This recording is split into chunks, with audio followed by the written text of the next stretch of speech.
Hello everyone, आज अपन start करने जा रहे हैं पीटीएस नंबर 3 के मैथ्स वाले सेक्शन का सॉल्यूशन। वीडियो स्टार्ट करने से पहले मतलब एक छोटा सा डिस्क्लेमर है कि भाई जैसे मतलब जो पीटीएस वाले मॉक चल रहे हैं ना, वो लिटरली बहुत ही सही लेवल के मॉक है। मतलब ऐसा बोलेंगे कि हार्ड है लेकिन सीखने के पर्पज से, क्योंकि मतलब बहुत सारे नए कंसेप्ट हैं, बहुत सारे जैसे 2017-18 के जो मेंस हुए थे उनके क्वेश्चन इंक्लूड किए हुए हैं। तो सच में मतलब ऐसे नई नई चीजें हैं। जैसे आज एक पेपर में क्वेश्चन आया था, ये इसी मॉक की बात कर रहा हूं मैं। क्वेश्चन था वो डिक्शनरी अरेंजमेंट वाला। तो मतलब कुछ कुछ ऐसी चीजें हैं जो नई आपको देखने को मिलेंगी, तो इनको क्या करना, बस कॉपी में नोट डाउन कर लेना। जब रिवीजन करो तो इन चीजों को एक बार देख लेना, सच में मजा आ जाएगा। ठीक है, बाकी कोई इश्यू नहीं है, हर एक क्वेश्चन को बढ़िया तरीके से देखेंगे, जो शॉर्टकट मेथड है वो भी अप्लाई करेंगे, मजा आ जाएगा आपको देख के। ठीक है, स्टार्ट करते हैं पहले नंबर के क्वेश्चन से। देखिएगा भाई, एक सेकंड बस। ठीक है, तो पहले नंबर के क्वेश्चन में क्या बोल रहे हैं कि एक स्टूडेंट है, उसको 240 मार्क्स आए हैं, लेकिन वो 6% से या फिर 6 पॉइंट से फेल हो गया है। एक अनदर बच्चा, उसको 320 मार्क्स आए हैं, वो 4% से फेल हो गया है। अपन को फाइंड करना है sum of numerical values of maximum marks, passing जो भी है। क्वेश्चन आपके पढ़े हुए हैं, आगे से क्वेश्चन पढ़ने में टाइम वेस्ट नहीं करेंगे। समझो भाई, मेरे को बेसिकली इसमें बस मैक्सिमम मार्क्स पता लगाना है, फिर मैं पासिंग मार्क्स और परसेंटेज इजीली फाइंड कर सकता हूं। अब एक तरीका तो ये है कि आप इसमें इक्वेशन बनाओ। मैं बता भी देता हूं भाई, जो मतलब बहुत से लोग ऐसे होते हैं जो शॉर्टकट नहीं समझ पाते हैं, या फिर ये कैसे लिख दिया वो नहीं समझ पाते हैं, तो मैं उनके लिए थोड़ा सा डिटेल में बताते हुए चलूंगा चीजों को। लेंथी जाएगा वीडियो, बहुत कुछ सीखने को मिलेगा। ऐसे मत समझना कि 10-20 मिनट में पूरा पेपर सिंप्लीफाई करवा दिया और वो हो गया, ऐसा नहीं होगा। ठीक है, देखो भाई, एक तो तरीका ये है कि आप ऐसे लिखो कि 240 मार्क्स का पेपर था, 240 मार्क्स आए लेकिन 6% से फेल हो गया। तो अगर मैं इसको 6 मार्क्स और दे दूं, 6% मार्क्स और दे दूं, तो ये पास हो जाएगा। ऐसे ही एक और बच्चा है जिसको 320 मार्क्स आए। एक सेकंड, ये ब्लैक कर लें क्या स्क्रीन, ऐसा दिखने में दिक्कत हो रही है। एक सेकंड रुकेगा बस, डिजाइन ब्लैक। ठीक है, अभी कोई इशू नहीं है। ठीक है, तो मैं क्या बता रहा था, एक अनदर बच्चा है, उसको 320 मार्क्स आए हैं, वो 4% ज्यादा ले आया, मेरे को उसको एग्जैक्टली पास करवाना है, तो मैं उसके 6% मार्क्स घटा दूंगा, कोई इशू नहीं है। अब ये तरीका आसान है, आप इस इक्वेशन को पूरी को सिंप्लीफाई कर लोगे, इजीली एक्स की वैल्यू मिल जाएगी, टोटल परसेंटेज आ जाएंगे। पर नहीं करना इतना, करना क्या है मैं बताता हूं। आपको ये करना है कि भाई एक बच्चे के 240 मार्क्स आए हैं, वो तो फेल हो रहा है, एक बच्चे के 320 मार्क्स आए हैं, वो ज्यादा ला रहा है, तो आप इन दोनों को घटाओ। इन दोनों को अपन घटाएंगे तो 80 मार्क्स आएंगे। ये 80 वैल्यू पता है किसकी है, कि एक बच्चा जो ये ला रहा है वो तो 6% से फेल हो रहा है, ये 4% ज्यादा ला रहा है, इनका अंतर देखो, मतलब 10% की वैल्यू 80 नंबर है। 100% मार्क्स आते हैं, मतलब मैक्सिमम मार्क्स हो जाते हैं वो। तो अगर मैं 100% की वैल्यू निकालूंगा, इधर 10 से गुणा करूंगा, यानी 800 मेरे मैक्सिमम मार्क्स हो जाएंगे। अगर क्वेश्चन में सिर्फ मैक्सिमम मार्क्स पूछा होता, एक लाइन में बिना पेन चलाए बिना आंसर आ सकता था अपना। ठीक है, मेरे को यही नहीं पूछा, मेरे को पूछा है मैक्सिमम मार्क्स निकालो, पासिंग मार्क्स भी निकालो। अरे भैया जी, पासिंग मार्क्स निकालने हैं, देखो 240 नंबर आ रहे थे लेकिन इतने से फेल हो रहा था, या तो इधर रख दो या इधर रख दो पासिंग मार्क्स निकालने के लिए। एक्स की वैल्यू अभी भी निकाली, 800 आई है, 800 में 100 का भाग लगाएंगे, 2 0 कटेंगे, 8 6 48 आएगा। 240 में 48 जोड़ दूंगा, 288 मेरे पासिंग मार्क्स हो जाएंगे, यानी 288 हो गए पासिंग मार्क्स, 800 हो गए मैक्सिमम मार्क्स। और क्या पूछ रहा है, पासिंग परसेंटेज पूछ रहा है। देखो 6% से फेल हो रहा था, बस मैं अगर ये पता लगा लूं 240 नंबर उसका कितना परसेंट है, मेरा काम बन जाएगा। तो 240 800 का कितना परसेंट है ये मेरे को निकालना है। 2 0 कट गए, 30% है, तो 30 + 6 यानी वो 36% है जो पासिंग परसेंटेज है इस एग्जाम के हिसाब से। उसने क्या बोला है, इन तीनों न्यूमेरिकल वैल्यूज का सम बता दो, इनको ऐड कर दो। ऐड भी करने की नीड नहीं है, 8 और 6 14, यूनिट डिजिट देखा 4, सिर्फ एक ऑप्शन में मिल रहा है, करेक्ट आंसर हो जाएगा। मतलब अगर करने जाएंगे, मुश्किल से मुश्किल 30 से 40 सेकंड में क्वेश्चन सिंप्लीफाई हो जाएगा, कुछ लिखने की नीड ही नहीं पड़ रही है मेरे को। देखो मैंने कहां लिखी है चीजें, बस डायरेक्ट वैल्यूज लिखी है मैंने, यही करना है आपको। ठीक है भाई, 2 नंबर पे आओ। एक पर्सन है, उसने कुछ आर्टिकल्स खरीदे, इसके भी 2 तरीके बताता हूं। क्या बोल रहे हैं कि 5 पर रुपी, मतलब @5 पर रुपी, यानी 1 रुपये में 5 आर्टिकल खरीदे, और सेम नंबर ऑफ आर्टिकल 4 पर रुपये में खरीदे, मतलब 1 रुपये के 4 आर्टिकल की रेट से खरीद रहे हैं, लेकिन कितने आर्टिकल खरीद रहे हैं वो अभी तक नहीं पता है। ऐसे क्वेश्चन में अपन क्या करते हैं, इसका एलसीएम लेके ये मान लेते हैं कि 20 आर्टिकल खरीदे हैं, यानी कि इस तरीके के भी 20 आर्टिकल, इस तरीके के भी 20 आर्टिकल खरीदे हैं। अगर एक्चुअली में देखने जाऊंगा तो 20 भाग 5 करूंगा, यानी 4 रुपए लग रहे होंगे उसके 20 आर्टिकल के, इधर लिख देता हूं मैं 4 रुपए, और इधर 5 रुपए लग रहे होंगे इन 4 आर्टिकल के, कायदे की बात है। यानी टोटल उसके 9 रुपए लगे हैं, कितने आर्टिकल के? 20 + 20 40 आर्टिकल के। यहां तक कोई दिक्कत नहीं है, आसान सी चीज है। आगे चलो, उसने इन दोनों को मिला दिया और उस मिक्सचर को उसने 9 की रेट से 2 रुपए में बेच दिया।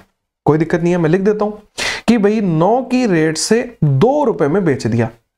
मैं फिर इन दोनों का एलसीएम लूंगा क्योंकि मेरे को ये नहीं पता कितने आर्टिकल हैं, इनका एलसीएम 360 मान लेता हूं। इधर उसने जो आर्टिकल बेचे हैं वो इसका देखो ये कितना गुना है? 9 गुना है, मतलब कि इधर 9 करेंगे तो क्या आ जाएगा? 81 रुपए। यहां देखो 9 से 40 बार 40 दूनी 80 रुपए, मतलब कि उसने 81 रुपए में वो चीजें खरीदी, 80 में बेची, 1 का घाटा हो रहा है मेरे को।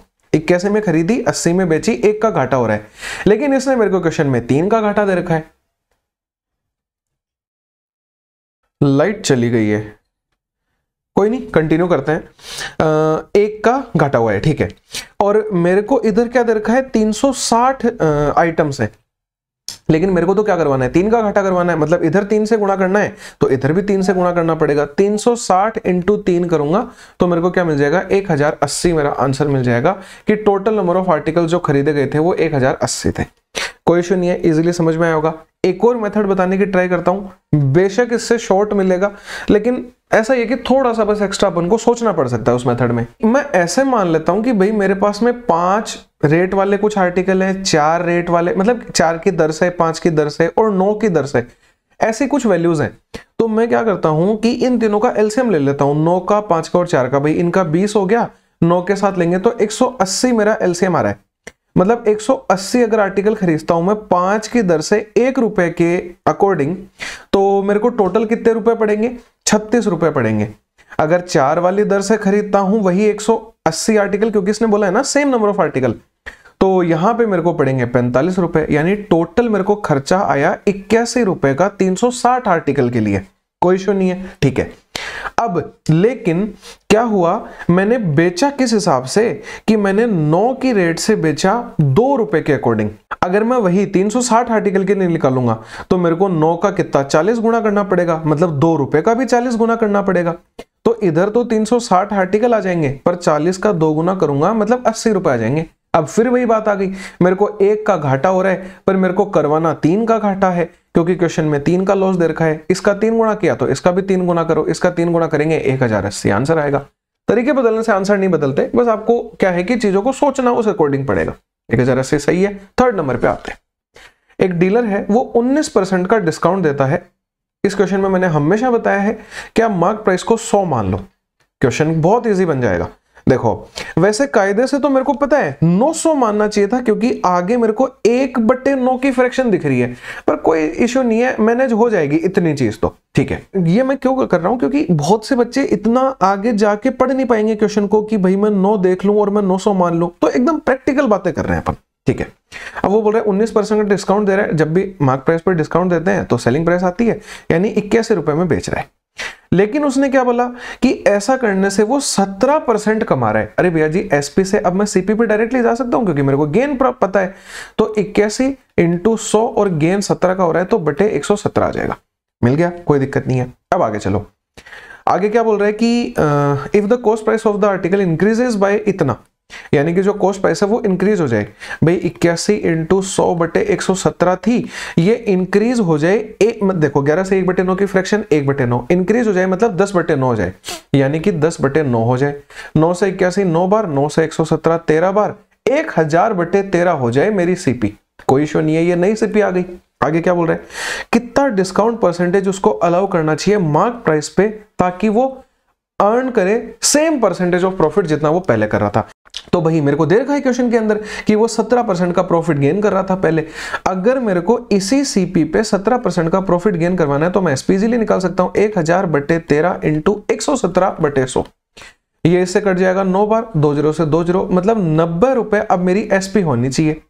लेकिन मार्क प्राइस तो 100 थी, तो मतलब मैं डिस्काउंट कितना दूंगा, मैं 9% का डिस्काउंट दूंगा, तो मेरे को पहले जितना ही प्रॉफिट मिल जाएगा जो सॉरी 10% का, 100 से 90 करेंगे तो 10 हो जाएगा ना, 10% का, यानी कि जो ए ऑप्शन है वो एकदम से सही हो जाएगा। इजीली समझ में आ गया होगा 10% कैसे निकाला। बाकी एक चीज बता देता हूं, अगर मान लो आपको इस क्वेश्चन को थोड़ा और इजी बनाना है तो अपन बस ये जितनी भी फ्रैक्शन या रेशियो दे रखी है उनका कुछ ऐसा एलसीएम जैसा कुछ नंबर ले लेंगे तो थोड़ी कैलकुलेशन इजी पड़ जाएगी। पर बाकी मैं ये रिकमेंड करता हूं, एग्जाम में ऑब्वियसली नहीं चमकती ऐसी चीजें तो नीड नहीं है, ऐसे भी आए तो सही पड़ गया अपन को। 4 नंबर पे आओ, पाइप एम एन और एस है, इतनी देर में टैंक को भरती हैं, एम एन और एस 25, 50 और 100। एलसीएम लेंगे 100 आ जाएगा, ये इसका 4 गुना, ये इसका 2 गुना, ये इसका 1 गुना। भाई इनिशियली जो पाइप एन और एस हैं उनको ओपन रखा गया है 10 मिनट के लिए, मतलब कि ये दोनों पाइपें 3 की एफिशिएंसी से 10 मिनट काम करेंगी, 30 काम कर देंगी। पर मेरा काम तो टोटल 100 काम है, यानी कि 100 में से 30 काम ये कर चुके हैं, मतलब 70 काम बचा है। इसका भी एक और मेथड बताऊंगा मैं यहाँ पे, है ना, मैं लिख देता हूं ताकि याद आ जाए वरना भूल जाता हूं। ठीक है, अब ये क्या बोल रहा है कि एन पाइप को शट कर दिया यानी बंद कर दिया और एम वाली पाइप को खोल दिया, मतलब ये तो पहले से खुली हुई थी, यानी अब ये 5 की एफिशिएंसी से काम करने चालू करेंगे। लेकिन उसने क्या बोला कि पाइप एस को 15 मिनट पहले बंद कर दिया जाता है टैंक के भरने से। मैं बंद नहीं करूंगा, मैं क्या करूंगा 15 मिनट का एस का काम जोड़ दूंगा मेरे टोटल वर्क में। मेरा टोटल वर्क 70 था, उसमें मैं 15 मिनट का एस का काम 1 की एफिशिएंसी से इतना काम, अब मेरा टोटल बन गया है काम, यानी 85 मेरे को काम करवाना है। अब किससे करवाना है भाई, मेरे को एम से और एस से करवाना है। इसने इसको बंद किया पर मैं बंद नहीं कर रहा, मैं काम करवा रहा हूं उससे, मैंने एक्स्ट्रा जोड़ दिया था उसका काम, मतलब 5 की एफिशिएंसी से काम करेंगे, यानी ये टोटल 17 मिनट और ले लेंगे काम को पूरा करने में। इसने ये पूछा है कि तीनों कितनी देर में पूरा काम करेंगे। भाई 10 मिनट पहले कर रहे थे, 17 अब कर रहे हैं, टोटल 27 मिनट काम हो जाएगा, आंसर आ जाएगा। बहुत से बच्चे नहीं समझ पाए होंगे कि क्यों ऐड किया, क्या किया, उनके लिए यहां पे आ जाओ। क्या करना है भाई, देखो 2 और 1 3 की एफिशिएंसी से 10 मिनट तक इन्होंने काम किया, इतना समझ में आता है। अब भाई क्या होगा, 4 और 1 5 की एफिशिएंसी से कितनी देर काम करेंगे मेरे को नहीं पता, मैं मान लेता हूं x मिनट तक काम किया। फिर ये क्या बोल रहा है, पाइप s को 15 मिनट पहले बंद कर दिया। अरे s को बंद अभी कर दिया तो m तो अभी भी चल रहा है ना, यानी 15 मिनट के लिए 4 की एफिशिएंसी से m अभी भी काम करेगा। ये मेरा टोटल वर्क है, टोटल वर्क मेरा 100 था। भाई 60 और 30 90 इधर आके घटेगा तो 10 बचेगा, यानी x की वैल्यू 2 आ गई। मतलब 2 मिनट यहां काम कर रहे हैं, 10 मिनट यहां, 12 और 15 मिनट यानी टोटल 27 मिनट काम कर रहे हैं। 2 तरीके बताए, दोनों से सेम मेथड लगा, बस यहां पे मैंने ये x वाला मामला हटा दिया, यहां x लेना पड़ेगा आपको, इजी है, कोई दिक्कत नहीं है। 5 नंबर पे आ जाओ। एक मनी लेंडर है, वो बोरो करता है मनी 4% की रेट पे सिंपल इंटरेस्ट के लिए, ठीक है, और इंटरेस्ट देता है साल के एंड में। लेकिन ये क्या कर रहा है कि ये लेंड कर देता है ये पैसे 6% के रेट से सीआई पे, ठीक है, लेकिन कंपाउंडेड भी क्या है, हाफ ईयरली है, और उसको इंटरेस्ट मिल रहा है साल के एंड में। ठीक है भाई, यहां से भी वो साल के एंड में चुका रहा था, मिल भी साल के एंड में रहा है, इस वजह से उसको इतने रुपए का फायदा हो जाता है। ये पूछ रहा है अमाउंट ऑफ मनी उसने कितना बोरो किया वो बताओ। इजी है, मैं बताता हूं क्या करना है। भाई एक बात बताओ, अगर मैं एसआई की सिंपल इंटरेस्ट की रेट 4% लिखूंगा 1 साल की तो वो इतनी रहेगी, कोई फर्क नहीं है, पर सीआई के अंदर बदलाव आएगा। क्यों? क्योंकि इसने हाफ ईयरली बोला है। तो देखो 1 साल की बात है और रेट है मेरी 6%। भाई हाफ ईयरली जब भी होगा तो मैं क्या करूंगा, रेट का आधा कर दूंगा, मतलब 3% बन जाएगी, टाइम का दुगुना कर दूंगा, मतलब 2 साल बन जाएगा।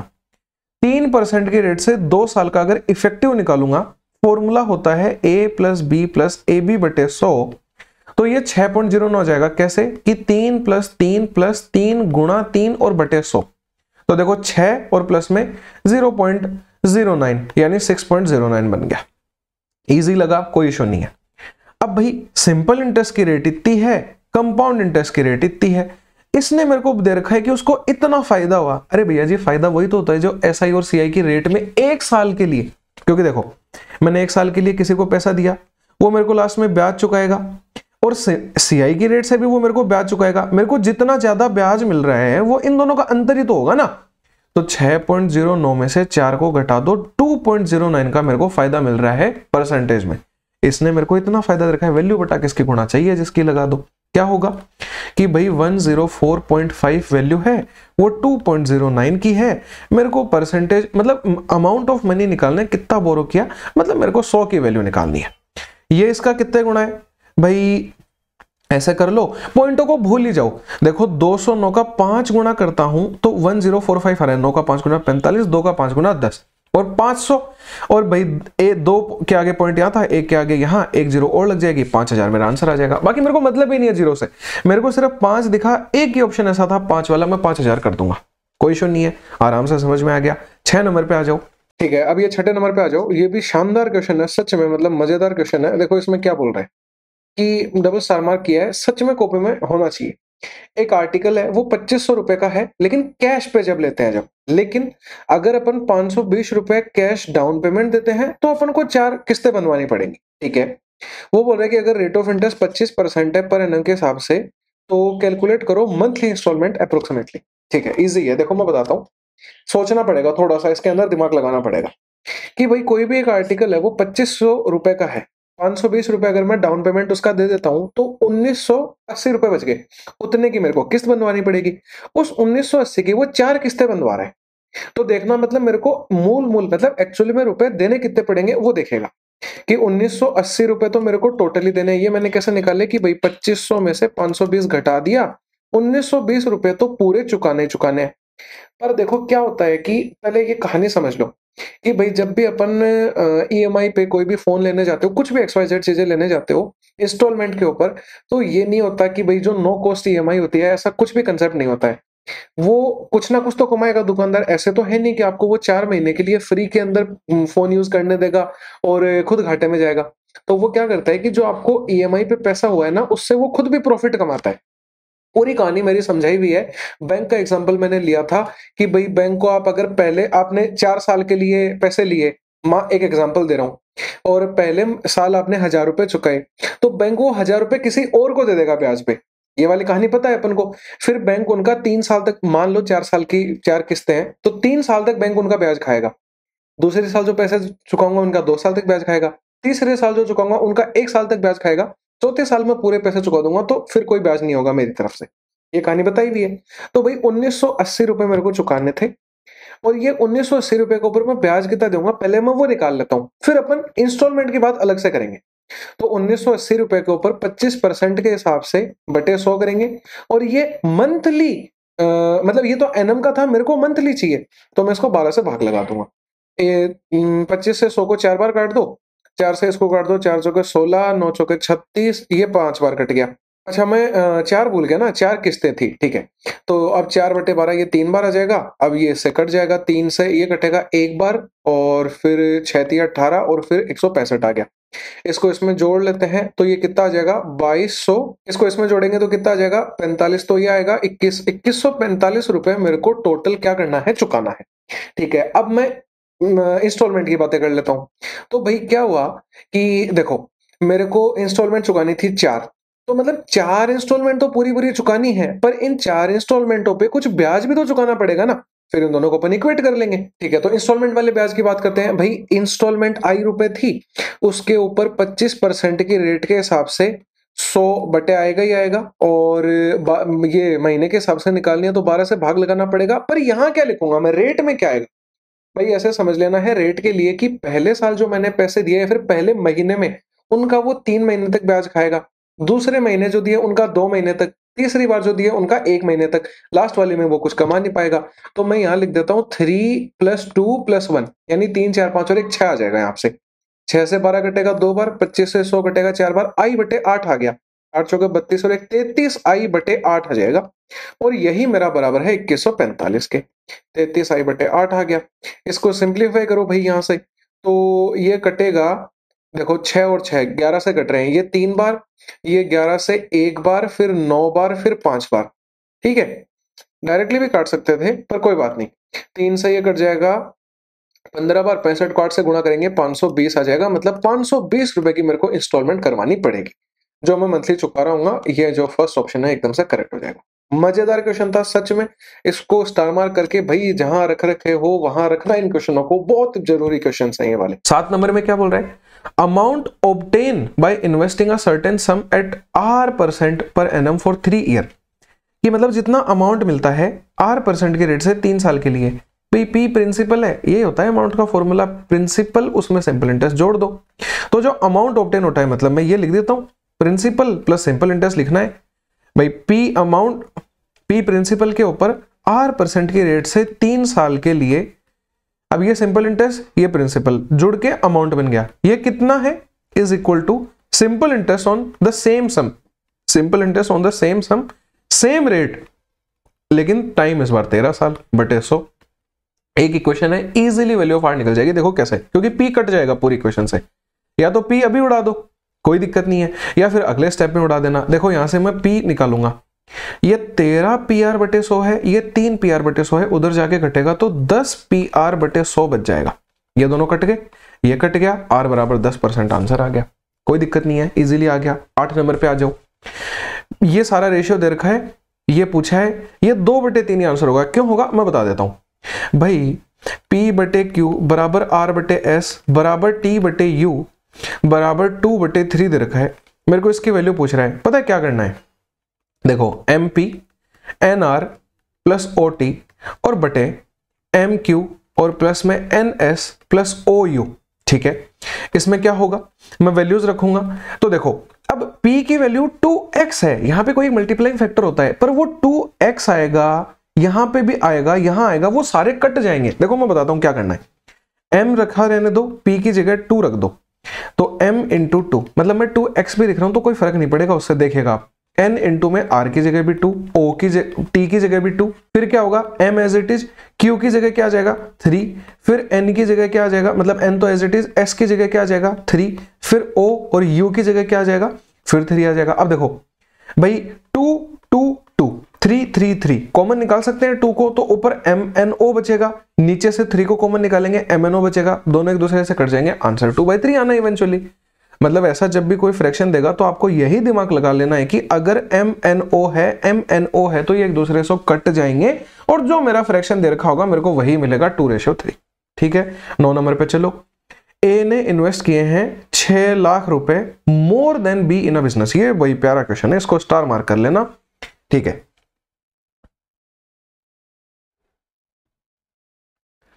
ठीक है, लाइट भी आ गई है। अब देखो A ने इन्वेस्ट किए हैं 6 लाख रुपए ज्यादा B से एक बिजनेस के अंदर। इस लाइन पे मैं लास्ट में आऊंगा, लेकिन आगे चलो। B ने इन्वेस्ट किया है अपना कैपिटल 7.5 महीने के लिए, ठीक है, लिख देते हैं। ये B है और ये A वाला बंदा है। अब इनका मैं टाइम लिख रहा हूं, तो B ने 7.5 महीने के लिए इन्वेस्ट किए हैं और A ने 2.5 महीने ज्यादा किया है B से, मतलब A ने 10 महीने के लिए किया है, ठीक है। अगर मैं इनका रेशियो निकालूंगा तो ये 100 और ये 75, मतलब ये 4 और ये 3, ये इनके टाइम का रेशियो आ गया। इजी चीज है, ठीक है। टोटल प्रॉफिट हुआ है मेरे को 12,40,000 का, इसमें से शेयर ऑफ बी जो है वो 2,48,000 कम है ए के शेयर से। समझना इस चीज को, बहुत इंपॉर्टेंट है। यहां पे देखना कि यहां पे प्रॉफिट की बात कर रहा है वो, कि भाई अगर मैं प्रॉफिट लिखूं तो इसने बोला कि जो बी का शेयर है वो इतना कम है ए के शेयर से। भाई एक बात बताओ, मैं अगर इनका रेशियो लेना चाहूं तो ये 3 0 से ये 3 0 कट जाएंगी। कलर चेंज कर लेता हूं ताकि अच्छे से दिखे, लाल कलर कर लेते हैं। 3 0 से 3 0 कट गए, यहां 248 है, यहां 124 है। मैंने क्या बताया है, अगर ये इसका दुगना है, अगर इधर 0 लग रखी है तो ये इसको 5 बार काटेगा, मतलब ये 5:1 आ गया। यानी कि मेरे को टोटल प्रॉफिट 5 दे रखा है, यानी ए और बी का टोटल प्रॉफिट 5 है। ये लिखना नहीं है, सिर्फ सोचना है। और बी का शेयर ए के शेयर से 1 कम है, मतलब a माइनस बी मेरे को 1 दे रखा है। अरे भैया जी, दो चीजों का अंतर 1, दो चीजों का जोड़ 5। अगर दो चीजें निकालनी पड़ेंगी तो a की वैल्यू 3, b की वैल्यू 2 नहीं हो जाएगी। दिमाग लगा के देखो, टोटल प्रॉफिट मेरा 5 था, 5 बन रहा है। b का शेयर 1 कम है a के शेयर से, बिल्कुल मिल रहा है। तो ये लिखना नहीं है, ये दिमाग में सोचना है, ठीक है। तो प्रॉफिट की बात करें, a का 3 हो जाएगा, b का 2 हो जाएगा। आगे चलूं, ठीक है। मेरे को एक फॉर्मूला पता है, प्रॉफिट बराबर होता है इन्वेस्टमेंट इनटू टाइम। मैं अगर इन्वेस्टमेंट निकालूंगा, प्रॉफिट अपॉन टाइम हो जाएगा। प्रॉफिट अपॉन टाइम कर देता हूं 3/4, इधर कर देता हूं 2/3। इसको सॉल्व करूंगा, 9:8 बन जाएगा। भाई मेरे लिए इन्वेस्टमेंट का रेशियो इतना आ रहा है, इसने मेरे को बोला ए ने इतने रुपए ज्यादा इन्वेस्ट किए हैं बी से। मेरे लिए तो रेशियो में 1 कर रहा है ज्यादा इन्वेस्ट, यहां 6 लाख कर रहा है, 1 की वैल्यू 6 लाख। पूछा क्या कि कैपिटल ऑफ बी बता दो, 8 की वैल्यू बता दो। 8 गुणा 6 लाख मतलब 48 लाख मेरा आंसर हो जाएगा। नहीं लगा हार्ड। अगर मान लो x मान के करते तो इसका x मानते, इसका फिर 6 लाख प्लस x माइनस करते, पता नहीं क्या करते ही रह जाते। नहीं करना है, रेशियो से जाओगे बहुत इजी पड़ेगा ये क्वेश्चन। 10 नंबर पे आ जाओ। एवरेज एज ऑफ अखिल और सुनीता, फालतू क्वेश्चन है। अखिल और सुनीता की एवरेज एज अगर 51 है तो टोटल 102। सुनीता और वीना की 31 है तो टोटल 62। लिखा नहीं है लेकिन देखो कोमा लगा के ऑफ बोल दिया, मतलब इनकी भी औसत आयु 31 है और इनकी भी औसत आयु 33 है। तो वीणा और अखिल की 33 मतलब डबल 66। अगर इनको जोड़ूंगा सारी चीजें 2 टाइम्स आ जाएंगी, अखिल, सुमित और वीणा जो भी है। इधर भी जोड़ लो, इधर जोड़ेंगे तो 6 2 8 2 10, एक कैरी लगेगी, 6 6 12 10 22 और 1 23। यहां से ASV की वैल्यू निकालूंगा तो 115 आ जाएगी।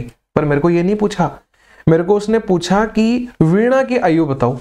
अरे भाई वीणा की आयु निकालनी है तो A और S की घटा दो, मतलब 102 घटा दो इसमें से, तो ये घटाएंगे 13 आ जाएगी वीणा की आयु। वही मेरे से पूछी है, ये आंसर सही हो जाएगा। दम नहीं है क्वेश्चनों में, मैंने पहले भी बताया पूरे पेपर में 3 से 4 क्वेश्चन नहीं होते हैं अच्छे लेवल के, या तो जिनको छोड़ दो या फिर उनको लास्ट में अटेम्प्ट करो, बाकी फर्स्ट गो में आपके होते जाएंगे। आगे आओ, कितना इजी क्वेश्चन है। आप देखो कि 30 किलोमीटर डाउनस्ट्रीम जाना है और वापस भी आना है, 8 घंटे में काम कर लेता है। मतलब 30 किलोमीटर डाउनस्ट्रीम मतलब x प्लस वाई प्लस में, मैंने सिर्फ इतना पढ़ा, मेरे को आगे कुछ नहीं पता है। वही 30 kilometre upstream x minus Y 8 घंटे में कर लेता है। ठीक है, सोचना नहीं है, पढ़ के टाइम वेस्ट नहीं करना है, जो बोल रहा है, जो दिख रहा है, जो समझ में आ रहा है लिखते जाओ। Speed of boat in still water is 4 times of speed of current. देखो अपन बोट की स्पीड को हमेशा x लेते हैं, वाटर की स्पीड को हमेशा y लेते हैं। इसने बोला कि बोट की जो स्पीड है ना वो 4 गुना है करंट की स्पीड के। x की वैल्यू 4y है, यहां रख सकता हूं 4y प्लस y करूंगा 5y बन जाएगा, या करूंगा 4y माइनस y 3y बन जाएगा। ये इससे कट जाएगा 6 बटे y, ये इससे कट जाएगा 10 बटे y, टोटल आ गया 16 बटे y बराबर 8, मतलब y की वैल्यू 2 आ गई। इसने मेरे से क्या पूछा, स्पीड ऑफ करंट 2 आ गया। मुश्किल से एक लाइन का आंसर था, इजी लगा, कोई इश्यू नहीं है। 12 नंबर पे आओ, फालतू क्वेश्चन है। कल सेम क्वेश्चन करवाया था ओलिव बोर्ड वाले पेपर के अंदर, डिट्टो सेम क्वेश्चन था, मैंने वहां भी फॉर्मूला बताया था, वही फॉर्मूला यहां पे यूज आएगा। स्टार मार्क कर लेना, कॉपी में रिवाइज जरूर कर लेना जाके फॉर्मूला एक बार, वरना तो फिर देखते ही रह जाओगे एग्जाम में। सेवरल लीटर्स ऑफ एसिड निकाला गया है 54 litre vessel full of acid से, कि मतलब एक वेसल था जिसमें 54 लीटर एसिड था, उसमें से कुछ लीटर एसिड निकाल दिया और उतने ही इक्वल अमाउंट ऑफ वाटर डाल दिया, कोई दिक्कत नहीं है। अगेन सेम प्रोसेस किया गया, again the same volume of mixture was drawn of and replaced by water, मतलब 2 बार प्रोसेस कर दिया है, n की वैल्यू 2 आ चुकी है। एज अ रिजल्ट के बाद में क्या मिला कि वेसल में 24 लीटर ऑफ प्योर एसिड बचा है। How much acid was drawn of initially, यानी पहली बार में उसने कितना एसिड निकाला ये पूछा है। एक फॉर्मूला है, लगा रहा हूं, आंसर आ जाएगा। फॉर्मूला क्या था, y इंटू में 1 माइनस x अपॉन y इसकी पावर n, और बराबर में क्या था, फाइनल वॉल्यूम कितना बच रहा है वो था। ठीक है, तो भाई y की वैल्यू मेरी 54 है, इंटू में 1 माइनस x मेरे को निकालना है कि वो कितना एसिड उसने इनिशियली निकाला था। y की वैल्यू 54 है, n प्रोसेस मैंने 2 बार किया है, फाइनल वॉल्यूम कितना बचा, 24 लीटर बचा। रिजल्टेंट देखो बोल रहे हैं ना, साफ साफ पता चल जाता है। ठीक है, सिंप्लीफाई करो भाई इक्वेशन को, आंसर आ जाएगा। सिंप्लीफाई भी ऐसे नहीं करना है, देखो 54 को इधर भेजो, काट दो इन दोनों को, 6 से 4 बार, 6 से 9 बार, दोनों तरफ रूट ले लो, 1 माइनस एक्स अपॉन 54 बराबर 2 बटे 3 आ गया। ये इधर ले आओ, ये इधर ले आओ, ये इसमें से घटेगा 1 बटे 3 बराबर x बटे 54, x की वैल्यू निकालेंगे 3 से 54 18 बार कट जाएगा, 18 लिखा आंसर आ जाएगा। इजी था, कोई इशू नहीं है। 13 नंबर पे आ जाओ, ये भी कोई क्वेश्चन दमदार नहीं है। देखो पता है अपन को कि भाई जब भी ऐसे एक्सप्रेशन मिलेगी कि मतलब मेरे को x प्लस 1 अपॉन एक्स दे दे, एक्स स्क्वायर प्लस ऐसा कुछ भी, या फिर क्यूब में पूछ ले, मैं हर बार इसको x से डिवाइड कर देता हूं, तो क्या आएगा 8x प्लस 9 प्लस 8 बटे x बराबर 0। ये और ये रखेंगे, उसको उधर भेजेंगे, माइनस 9 आ जाएगा, 8 कॉमन निकाल लिया। ठीक है, अब 8 को भी इधर भेज दो तो माइनस 9 बटे 8 आ गया। अब मेरे को क्या निकालना है, x cube plus 1 upon x cube निकालना है। निकालने के लिए क्या करते हैं अपन, कुछ नहीं करते, इसका क्यूब करते हैं, माइनस 9 बटे 8 का क्यूब, और इसमें 3 टाइम्स इसका ऐड कर देते हैं 9 बटे 8 का, कोई दिक्कत वाली बात नहीं है। इसका क्यूब करेंगे, पहली बात तो माइनस एज इट इज रहेगा, 9 का क्यूब 729, 8 का क्यूब 512, ये बन जाएगा 27 बटे 8। 512 तो पक्का आएगा, ये दोनों ऑप्शनों में से आंसर आएगा, और ये इसको गुणा करके घटाएंगे ना। ठीक है, अब देखो दिमाग लगाना ऐसी चीजों में कि भाई मैं 500, मतलब मैं इन दोनों का जब एलसीएम लूंगा तो यहाँ पे 64 आएगा, 64 को 27 से गुणा करूंगा, बड़ी वैल्यू जाएगी, उसमें से 729 घटाऊंगा तो 199 तो नहीं आ सकता ना, 999 आएगा। करके दिखाता हूँ, एलसीएम लिया 512 आया, यहाँ 729 घटाना है, 64 गुणा 27 करूंगा, कैसे होगा? 27 का पढ़ा बोलो, 27 चौका 108 होता है, 10 कैरी लगेगी, 27 को 6 से गुणा करो, 162 आता है, उसमें 10 जोड़ दो, 172 हो जाएगा। अब बताओ 1728 में से 729 घटाओगे तो 999 नहीं आएगा क्या? 999 बटे 512 मेरा आंसर हो जाएगा। इजी है, कोई दिक्कत नहीं है। 14 नंबर पे आओ, क्या बोल रहा है? जीपी का क्वेश्चन है, सब कुछ जीपी के बारे में सीख जाओगे इस क्वेश्चन में, दिमाग लगाने की नीड भी नहीं पड़ेगी। क्या होता है, यही मैंने बोला। देखो लगभग अपन ने बहुत से पेपर सिंप्लीफाई किए होंगे, पहली बार जीपी का क्वेश्चन आया तो मतलब मैं जीपी ऐसा बता दूंगा कि सोचना ही नहीं पड़ेगा। अगर ये कॉपी में उतार लिया तो आज के बाद में सोचना भी नहीं पड़ेगा कि जीपी कहां से पढ़ूं या क्या करूं, कंप्लीट हो जाएगी आपकी जीपी। यहां पे क्या बोल रहे हैं, देखो जो भी बोल रहे हैं बाद में, पहले यहां पे इंफॉर्मेशन कि एक जीपी जो होती है वो क्या होती है, जैसे अरिथमेटिक प्रोग्रेशन में सेम नंबर जुड़ता रहता है, मतलब कॉमन डिफरेंस होता है। एक्चुअल में ये होता है कि जैसे 2 4 6 8 है, ये एपी है कि हर बार 2 जुड़ रहा था, इसमें वही 2 हर बार गुणा होगा, बस इतना ही फर्क है। तो मैंने क्या बोला कि जैसे एक जीपी है, मान लो 2, तो अगली बार क्या होगा, चलो 3 ले लेते हैं, कि अगली बार इसमें अब मैं अगर 4 गुणा कर देता हूं तो यहां 12 आएगा, फिर अगली बार 4 गुणा कर देता हूं 48 आएगा, फिर अगली बार 4 गुणा कर दूंगा, जो भी ऐसे चलती जाएगी, ये जीपी होती है। समझ में आ गया? एग्जाम्पल पता चल गया क्या होती है जीपी, पता चल गया। अगर एक जनरलाइज्ड फॉर्म लिखूं तो कि भाई पहली टर्म ए होती है, अब इसमें मैं आर गुणा करते जाता हूं, तो अगली टर्म ए आर, उससे अगली टर्म ए आर स्क्वायर, उससे अगली टर्म ए आर का क्यूब, चलता जाएगा, कोई रुकावट नहीं है इसके आगे। ठीक है, अब इसमें मेरे को कुछ फॉर्मूले भी पता होने चाहिए। जैसे एपी में अपन ने nth टर्म का फॉर्मूला पता है, a + n - 1 d होता है। एसएन का फॉर्मूला पता है, n/2 a + l होता है। एक और फॉर्मूला भी होता है बड़े वाला, ठीक है। लेकिन अब जीपी के अंदर भी पता होना चाहिए अपन को, ठीक है। तो देखो पहले तो nth टर्म का फॉर्मूला क्या होता है, a⁻n - 1। कैसे हुआ, निकालने की जरूरी नहीं है, समझो कि भाई मैं जब भी सेकंड टर्म लिख रहा था तो a⁻1 आ रही थी, थर्ड टर्म लिख रहा था तो a⁻2 आ रही थी। जस्ट वो क्या कर रहा है, एक कम कर रहा है इसमें से। अगर मान लो मेरे को 20वीं टर्म लिखनी होगी तो मैं क्या लिखूंगा, a⁻19। समझ में आया? ये क्या हुआ, अरे यहाँ पे r⁻0 थी, बस वो दिखी नहीं अपन को, किसी भी चीज की पावर 0 1 होती है। अगर मेरे को 100वीं पद लिखनी है तो मैं क्या लिखूंगा, a⁻99।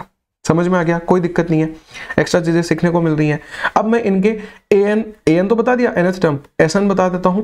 एक s इंफिनिटी जरूर याद रखना कि इनफाइनाइट जीपी का सम क्या होता है, क्या होता है, a/1 - r होता है। लेकिन यहां क्या होगा, a × में 1 - r की पावर n अपॉन में 1 - r। ये फॉर्मूले में r-1 भी आ जाता है, लेकिन वो डिपेंड करेगा कि आपका r जो है वो 1 से छोटा है या बड़ा है। समझ में आ गया? सारा कुछ जीपी के बारे में सीख गए। क्वेश्चन पे आओ भाई, fourth term of a GP जो है, अब कुछ नहीं देखना, मैं ये सब हटा रहा हूं, देखिएगा आप खुद करोगे क्वेश्चन को, सब हटा दिया मैंने, स्टार मार्क बस अपना रख लेते हैं। Fourth term of a GP मतलब कि ए आर का क्यूब, मैंने 4 था तो एक कम किया। ये क्या है, स्क्वायर किसके बराबर है, square of it second term के। सेकंड टर्म क्या होगी, ए आर होगी। भाई सेकंड टर्म है तो एक कम कर देंगे, 2 में से 1 आ जाएगा, इसके स्क्वायर के बराबर है, बराबर करो दोनों को। ए आर का क्यूब बराबर हो जाएगा a² r² के। एक a से एक a कट गया, 2 मतलब r² से r² कट गया, इधर r बच गया, मतलब a बराबर r आ गया, a बराबर r आ गया। क्वेश्चन में दम ही नहीं बचा। देखो वो बोल रहा है अगर फर्स्ट टर्म -3 है तो a की वैल्यू -3, r की वैल्यू -3। उसने पूछा 7 टर्म बता दो। 7 टर्म का मतलब a r की पावर 6, a की वैल्यू -3, r की वैल्यू -3, इसकी power 6, -3 as it is. Minus का ये तो प्लस बन जाएगा, 3 की पावर 6 करेंगे कितना आएगा, 729 आएगा। इसको 3 से गुणा करेंगे तो 2187 तो आएगा, लेकिन नेगेटिव आएगा, यानी कि जो ये वाला आंसर है वो करेक्ट है। समझ गए होंगे, मजा आया होगा। 3 के स्क्वायर में 3 की पावर 6 में अगर दिक्कत हो रही है ना, तो 9 की पावर 3 कैलकुलेट कर लिया करो। कैसे कि मैंने इसको तोड़ दिया, 3 की पावर 2 की पावर 3 कर दिया, पावर की पावर गुणा होती है, ये 9 बन गया, 9 की पावर 3 तो 729 पता ही है अपन को, ऐसा कर सकते हैं अपन। ठीक है, बहुत कुछ सीखने को मिला। 15 नंबर पे देखो क्या बोल रहा है, ये भी इजी क्वेश्चन है, कोई दम वाली बात नहीं है। देखो लेकिन ये मैं पता है इजी कब बोल पाता हूं, जब मतलब बहुत हजारों की तादाद में मतलब क्वेश्चन सिंप्लीफाई किया हो आपने, रोज रोज बैठ के 100 200 क्वेश्चन आप एक ही चैप्टर के लगा रहे हो, तो आपको देखते ही पहली बात तो कंसेप्ट के अंदर मतलब क्वेश्चन में क्या कंसेप्ट लगाना है वो चमकेगा। एक आपको ये पता लगेगा कि क्वेश्चन सबसे आसान कौन से मेथड से सिंप्लीफाई होगा। ये चीजें प्रैक्टिस से आती हैं। cos a + cos² a बराबर 1 दे रखा है, मैंने लिखा cos a प्लस में cos² a बना लो इसे बराबर 1। ठीक है, यहां से अगर मैं cos a की वैल्यू निकालूंगा 1 - cos² a यानी sin² a के बराबर आ जाएगी ये चीज। इसको पढ़ा रहने दो यहीं का ही, आगे चलो इसके पे और आ जाओ। भाई ये a साइन की पावर 12a है, मैं इसे कोस की पावर 6a नहीं लिख सकता क्या? बताओ, कोई दिक्कत लगी? नहीं लगी, क्योंकि साइन स्क्वायर ए बराबर कोस ए था, तो साइन की पावर 12 है, वो कोस की 6 की पावर आधा ही तो है यार इसका, ठीक है। ऐसे ही b इंटू साइन की पावर 10 है तो कोस की पावर 5 बन जाएगी, ठीक है। साइन की पावर 8 है तो कोस की पावर, मैं क्यों बदल रहा हूं ये कोस में, क्योंकि मेरे को a प्लस बी और c प्लस डी निकालना है, मतलब मेरे को इन टर्म्स को कंपेयर करना पड़ेगा। मतलब देखो ये -1 बराबर 0 है ना, इसको बराबर 1 कर दो, और 1 की वैल्यू मेरे को कोस के टर्म्स में दे रखी थी, तो इतना सब कुछ मैं पहले आगे जाके सोच चुका हूं, अब मैं वैल्यूज रख रहा हूं, ठीक है। तो यहां पे क्या आ जाएगा, कोस की पावर 4a आ जाएगा, और यहां पे d इंटू में कोस की पावर, भैया 6 है तो 3 आ जाएगी इस बार, कोस की पावर 3a, और बराबर में 1 था, मैं 1 रखूंगा ही नहीं, मैं तो ये रख दूंगा कोस a। अब लेकिन ये भी नहीं रखना, काम नहीं चलेगा इससे। अरे भैया जी एक बात बताओ, कुछ चीजों को कंपेयर करोगे तो आम से आम को कंपेयर करते हैं, राम से राम को कंपेयर करते हैं। ऐसा तो है नहीं कि आम और केलोगे जोड़ दोगे या घटा दोगे या कंपेयर कर लोगे। तो कोस और कोस स्क्वायर से मैं इनको कंपेयर करके क्या निकाल पाऊंगा? कुछ नहीं निकाल पाऊंगा। मैंने एक दिमाग लगाया कि इधर 1 था, बराबर में 1 था, मैं 1 का क्यूब कर दूं, कोई फर्क नहीं पड़ता, मतलब मैं इस टर्म का भी क्यूब कर सकता हूं, कोई दिक्कत नहीं है। अब इस टर्म का क्यूब का फॉर्मूला तो मेरे को इजीली पता है क्या होता है, मैं लगा देता हूं। भाई पहले आ जाएगा कोस की पावर 3a, और ये चीजें कंपेयर, कोस की पावर 3 आएगी d के बराबर, तो d की वैल्यू 1 निकल के आ गई, जो चाहिएगा वो निकलता जाएगा। अब क्या होगा, a का क्यूब प्लस b का क्यूब, यानी अब बनेगा कोस की पावर 6 से, मिला या नहीं मिला, ये वाला टर्म भी आ गया, ठीक है। फिर प्लस में क्या आता है 3a स्क्वायर b, यानी 3 इसका स्क्वायर इंटू ये, मतलब 3 टाइम्स ऑफ कोस की पावर 4 आ जाएगा a, ठीक है। फिर क्या होता है 3ab का स्क्वायर, तो यानी कि इसका स्क्वायर करेंगे 4, एक पावर यहां वाली 5, यानी 3 की पावर कोस 3 कोस 5a आ जाएगा। समझ में आ गया होगा, ठीक है। कुछ नहीं किया मैंने, सिर्फ मैंने गुणा भाग किया है, क्यूब का फॉर्मूला लगाया a प्लस बी के होल क्यूब का। कंपेयर करो भाई, कोस की पावर 6, कोस की पावर 6, a की वैल्यू 1 आ गई, b की वैल्यू क्या आ जाएगी, देखो 3 आ रही है, c की वैल्यू क्या आ रही है 3 आ रही है, d की वैल्यू लिखेंगे क्या आ रही है, क्यूब a 1 आ रही है। इसने मेरे से पूछा a प्लस बी करो 4, c प्लस डी करो 4, 4/4 करेंगे, एक आंसर आ जाएगा, ये वाला ऑप्शन सही हो जाएगा। अब इस क्वेश्चन में कुछ भी पूछ सकता था, जो रियल एग्जाम में क्वेश्चन था उसमें a प्लस सी बटे बी प्लस डी था, पर मेरे को कभी मैटर नहीं करती है चीजें, क्या मतलब है अपन को उससे, अपन को जो पूछा है वो निकाल देंगे, समझ में आ जाना चाहिए बस, ठीक है। अब ये नहीं होना चाहिए कि भाई अगली बार जब ये क्वेश्चन में यहाँ पे साइन में रिलेशन दे रखा हो, इधर कोस की वैल्यू दे रखी हो, तो आपको ये नहीं पैनिक करना है कि ये कहां से आया, पता है कहां से आया, प्रैक्टिस से आया, ठीक है भाई। 16 नंबर पे चलते हैं, बढ़िया क्वेश्चन है, या तो वैल्यू पुट कर लो या सिंपलीफाई कर लो। अब मेरे को पता है मैं सिंपलीफाई करूंगा, मेरे पास में एग्जाम में इतना टाइम नहीं है कि मैं इसका एलसीएम लेके इनको गुणा भाग कर सकूं, मैं वैल्यू पटकूंगा, और वैल्यू पे हर कोई से नहीं, ऑप्शन वाइज चलना चालू करो, 90 रखो। भाई साइन 90 की वैल्यू क्या होती है, 1 होती है, कोस 90 की वैल्यू 0, तो देखो 1 प्लस 1 2 बटे में 1 प्लस 1 2, 2/2 1 बन गया। अब 1 प्लस फिर 1 2/2, ये तो भाई 2 आ रहा है, 2 बराबर 4 नहीं होता, कट गया। 60 रखो, 1 प्लस साइन 60, आप कर लेना, वैल्यू रख के सिंपलीफाई कर लेना, मैं नहीं करवा रहा, आपके लिए होमवर्क है ये क्वेश्चन। 17 नंबर पे, 17 नंबर में क्या बोल रहा है, बढ़िया क्वेश्चन है। डिस्टेंस 2 वर्टिकल पोल के बीच में 60 है, इसमें तो क्या ही बढ़िया है यार, बढ़िया नहीं है। 2 वर्टिकल पोल के बीच में जो दूरी है वो 60 है, ठीक है। एक पोल की height double the height of other है, तो फिर इसको थोड़ा छोटा बनाओ भैया, बनाना पड़ेगा, ऐसे काम कैसे चलेगा, ठीक है। एक पोल ये हाइट h का है, ये 2h हाइट का है। इसने बोला कि angle of elevation of top of the pole इनके मिडिल पॉइंट से जो हैं वो दे रखे होंगे इसने, कि कॉम्प्लीमेंट्री टू ईच अदर है, कि अगर ये x है तो ये वाला 90 माइनस x है, कोई इशू नहीं है। अब देखना मेरी एक बात समझना, कि मिड पॉइंट था तो मतलब ये 30 हो जाएगा, ये भी 30 हो जाएगा, ठीक है। हाइट ऑफ पोल्स पूछिए, निकालना एक को ही है, दोनों को निकालने की भी नहीं पड़ेगी, बाकी वैसे तो डबल ही है तो कोई इशू नहीं है। वैसे देखो कई बच्चे ये दिमाग लगाते हैं कि भाई डबल वाला ऑप्शन देख लूंगा पर सब में मिलेगा, ऐसा इतना तो इसे नहीं देगा, करना क्या पड़ेगा, देखो भाई tan 90 माइनस थीटा करते हैं, कोट थीटा होता है, यानी कोट x बराबर क्या आ जाएगा, कोट x बराबर क्या आ जाएगा, h/30। अरे मैंने कैसे लिखा, मैंने tan थीटा ही लिखा है h/30, पर tan 90 माइनस x को मैंने कोट x बना दिया। अरे यार चलो ऐसा लिख देता हूं, समझ नहीं पाएंगे, tan 90 माइनस x, ये कोट x बन गया। मेरे को तो कोट चाहिए ही नहीं, मैं तो tan की टर्म्स में लाऊंगा, क्योंकि इधर मेरे पास tan रहेगा, तो tan x अगर लिखूंगा तो इसका उल्टा 30/h बन जाएगा। अब इधर देखो tan x फिर से लिखूंगा 2h/30 बन जाएगा, हाँ या ना, दोनों tan है, कंपेयर कर लो, 30/h बराबर 2h/30, गुणा कर दो, 2h² बराबर 900, एच स्क्वायर बराबर 450, मतलब एच बराबर रूट लेना है। तो रूट कैसे ले लोगे, इसको कर लो 9 इंटू 50 कर लो, या फिर 9 इंटू 25 इंटू 2 कर लो। तो ये तो बन गया 3 इंटू 5 15 रूट 2 मेरा आंसर आ जाएगा हाइट के अंदर। 15 रूट 2, एक की हाइट 15 रूट 2, दूसरे की 30 रूट 2 अपने आप हो जाएगी। इजी था, कोई इशू नहीं है, बस मैंने दोनों एंगल निकाले, कंपेयर किया, आंसर आ गया। ठीक है, हो गया। अब देखो 18 नंबर पे चलते हैं, एक सेकंड। ठीक है, 18 नंबर में क्या बोल रहा है कि angle of elevation of top of a building from top and bottom of a tree are, ये जी नहीं, ये वही है यहाँ पे। ठीक है, तो देखो मैं बताता हूँ भाई, ये क्या बता रहा है कि मतलब इधर एक बिल्डिंग है और इधर एक ट्री है, तो इसके टॉप से और बॉटम से अपन को एंगल ऑफ एलिवेशन दे रखा है।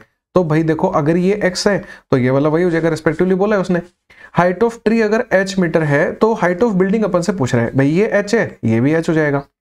इसको और इसको नाम देना पड़ेगा कोई, तो मैं इसे a बोल देता हूं, इसे b बोल देता हूं, कोई इशू नहीं है। ठीक है, सबसे आसान काम क्या रहेगा, और आसान क्या है, ऐसे क्वेश्चंस में अपन को एक दो इक्वेशन बनानी ही पड़ेंगे और उनको सिंप्लीफाई करना ही पड़ेगा, और कोई उपाय नहीं होता है अपने पास में। मैं पहले इस छोटे वाले ट्राइंगल में, या फिर बेटर एक काम करें, इस पूरी को a मान लेते हैं, तो ये वाली a माइनस h हो जाएगी और ज्यादा बेटर हो जाएगा, क्योंकि मैं अब 10x लिखूंगा ना, देखो 10, ये 10 है, 10x is equal to a minus h, और ये भी अब b बन जाएगी, b से b। ठीक है, तो आ जाएगा a minus h upon b। अब मेरे को बस लास्ट में क्या करना होगा, a और b को एलिमिनेट करना पड़ेगा, क्योंकि किसी भी ऑप्शन में वो चीज नहीं है। तो मैं यहां से पहले h की वैल्यू निकाल लेता हूं। तो देखो h की वैल्यू आएगी b 10x माइनस a, लेकिन दोनों के साइन बदल जाएंगे ऑब्वियसली, तो h इज इक्वल टू आ जाएगा a और माइनस में b 10x। समझ गए? ठीक है, अब मैं बड़े वाले ट्राइंगल में 10y लिख रहा हूं मैं। ठीक है, तो भाई 10y इज इक्वल टू कितना आ जाएगा, a अपॉन में b। बहुत आसान है। यहां से मैं क्या करता हूं, ये a की वैल्यू निकालने के लिए, मतलब a की वैल्यू b 10y यहां रख देता हूं, तो a की वैल्यू आ जाएगी b 10y और माइनस में हो जाएगा b 10x। ठीक है, b को कॉमन निकालेंगे, इधर नीचे भेज देंगे h अपॉन b। अब देखो किसी भी ऑप्शन में 10 की टर्म है ही नहीं, कोट ही कोट है, तो मैं 1 अपॉन 10, 1 अपॉन कोट y और 1 अपॉन कोट x लिख सकता हूं। एलसीएम लूंगा, कोट y कोट x आ जाएगा, घटाएंगे इधर लेंगे तो cot x minus cot y बन जाएगा, कोई इशू नहीं है। ठीक है, अब बस मुझे क्या करना है, इस b को एलिमिनेट करना है, पूरा काम बन गया। b की वैल्यू निकालूंगा तो a अपॉन 10y आ जाएगी। मैंने a क्यों रखा, क्योंकि मेरे को a चाहिए। ठीक है, तो b की वैल्यू क्या आ गई, a अपॉन 10y या फिर a कोट y, तो h अपॉन में a कोट y आ गया। अब देखो कोट y से कोट y कट गया, a की वैल्यू निकालनी है, a उधर जाएगा, यानी h के साथ में कोट x मल्टीप्लाई में आएगा, मतलब ये टर्म कट गई, ये टर्म कट गई, h के साथ कोट x आ गया, नीचे cot x minus cot y आएगा, मतलब सी ऑप्शन सही हो जाएगा। बेहद इजी, कोई इशू नहीं है। 19 नंबर पे आ जाओ। 19 नंबर में क्या बोल रहा है, एक 60 डिजिट नंबर है। ठीक है, x8942y4, ये बोल रहा है ये 56 से डिविजिबल है। भाई बताया हुआ है 56 से डिविजिबल, मतलब इसको फैक्टराइज करो, दो चीजों में तोड़ दो, 7 8 56, यानी ये नंबर 7 से और 8 से डिविजिबल होगा। वैल्यू पूछ रहा है मेरे से एक्स स्क्वायर प्लस वाई की, लेकिन इसने एक कंडीशन दे दी कि लार्जेस्ट वैल्यू ऑफ वाई लेनी है। एक्स और वाई नेचुरल नंबर तो होंगे ऑब्वियसली। तो भैया जी 8 की कंडीशन क्या होती है डिविजिबिलिटी रूल की, लास्ट के 3 अक्षर डिवाइड होने चाहिए 8 से। भाई मैं सबसे पहले 0 रखूंगा, 204 डिवाइड नहीं हो पाएगा, फिर मैं 214 रखूंगा, डिवाइड नहीं हो पाएगा, 224 रखूंगा, तो 8 दूनी 16 64 बिल्कुल हो जाएगा। अगर 2 पे हो रहा है तो 2 में से 8 को घटाओ, 6 पे भी होगा। देखो 264 पे भी सेटिस्फाई हो रहा है, क्योंकि 8 थी 24, फिर 8 थी 24, यानी कि मेरे को y की वैल्यू मिली 2 और 6, पर मेरे को उसने बोल दिया था लार्जेस्ट वैल्यू, मतलब y की वैल्यू मेरे को 6 लेनी ही पड़ेगी, मजबूरी है मेरी। इतना समझ में आया? अब आ जाओ 7 के रूल पे। भाई 7 का रूल क्या कहता है, 8 9 4 2, y तो 6 मिल गया है 4 कि 7 का रूल। अच्छा 7 का रूल भी रखने की नीड नहीं है, मैं बताता हूं, इससे भी ज्यादा बेटर मेथड है कि जितने भी मेरे को आंसर दे रखे हैं 7 का रूल लगाना नहीं पड़ेगा। देखना जितने भी मेरे को आंसर दे रखे हैं वो एक्स स्क्वायर प्लस वाई के दे रखे हैं, वाई की वैल्यू 6 है, इन सब में से 6 घटा दो, 33 में से 6 जाएगा तो बचेगा 27, 44 में से 6 जाएगा तो कितना बचेगा, 38 बचेगा, 55 में से 6 जाएगा 49 बचेगा, 70 में से 6 जाएगा 64 बचेगा। अरे भैया जी जो भी आंसर बच रहा है वो एक्स स्क्वायर के लिए बच रहा है, मतलब एक परफेक्ट स्क्वायर होना चाहिए था। क्या ये परफेक्ट स्क्वायर है? नहीं। क्या ये है परफेक्ट स्क्वायर? नहीं। मतलब आंसर इन दोनों में से होगा। अगर एक ही ऑप्शन होता तो मेरे बल्ले बल्ले हो जाती, पर कोई दिक्कत नहीं है, या तो आंसर ये है या फिर आंसर ये है। अगर ये आंसर होगा तो x की वैल्यू 7 होगी, अगर ये आंसर है तो x की वैल्यू 8 होगी, कोई इशू नहीं है। देखो 7 का डिविजिबिलिटी रूल बड़ा मुश्किल है कि इसको 2 से गुणा करो, इसमें से घटाओ, इसको 2 से गुणा करो, इसमें से घटाओ, करने की नीड ही नहीं है।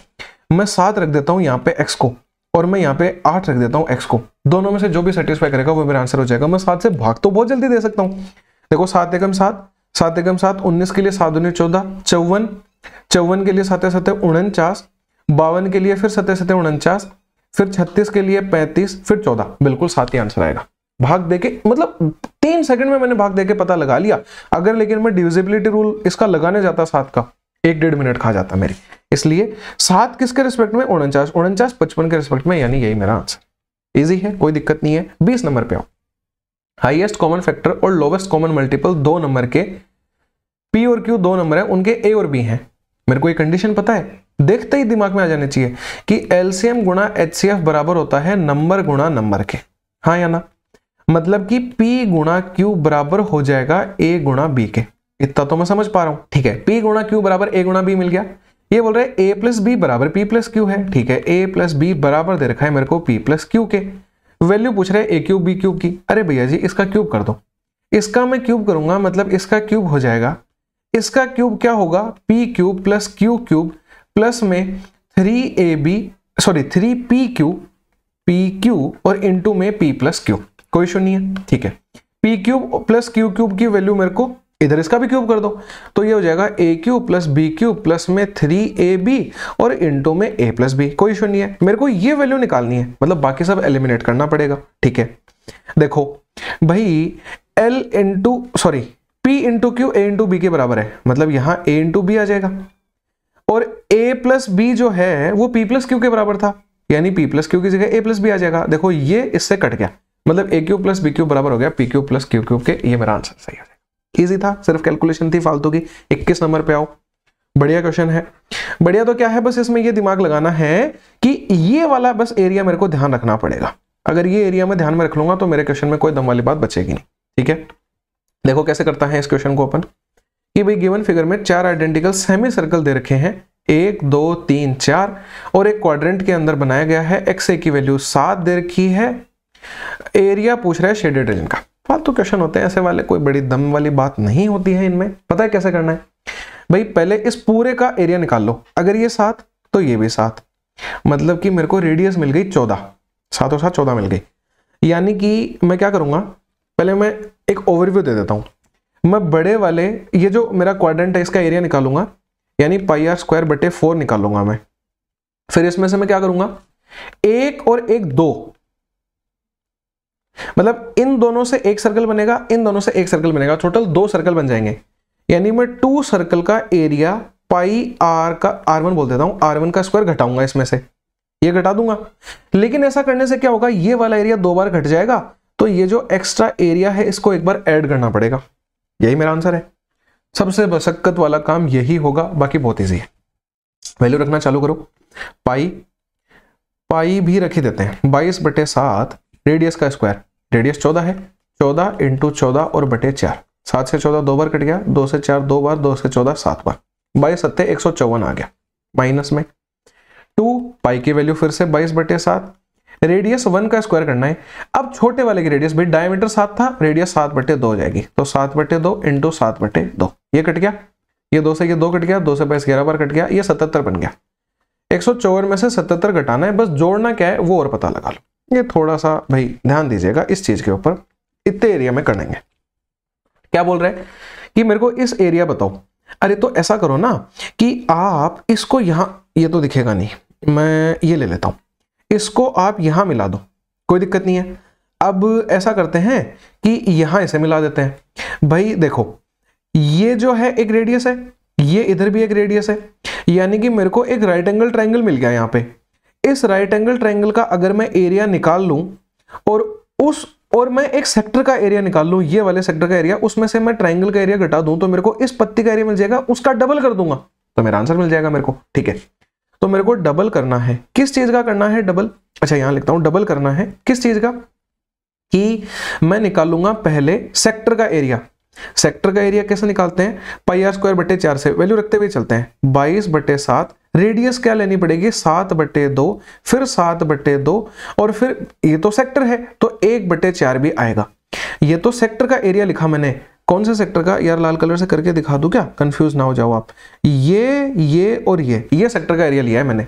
अब मैं इसमें से क्या कर रहा हूं, ये ट्रायंगल का एरिया घटा रहा हूं, तो ये इतनी सी पत्ती बच जाएगी, इसका डबल करूंगा इधर वाली पत्ती भी आ जाएगी। ट्रायंगल का एरिया क्या है, 1/2 इंटू 7/2 इंटू 7/2, है ना, तो 7/2 इंटू 7/2, ठीक है। साथ से साथ क्या, 2 से 22 कटेगा 11 बार, 11 बटे, कुछ मिस नहीं कर रहा क्या मैं, 77/8 और माइनस में 49/8, नहीं सही जा रहा है, और बाहर 2 है भाई, इसको इसमें से घटाएंगे 28/8 आ जाएगा, या फिर 28/4 आ जाएगा इवेंचुअली, यानी 7 आ जाएगा। यानी कि ये जो एरिया है पूरा का पूरा 7 आ गया। अब 2 की नीड ही नहीं है।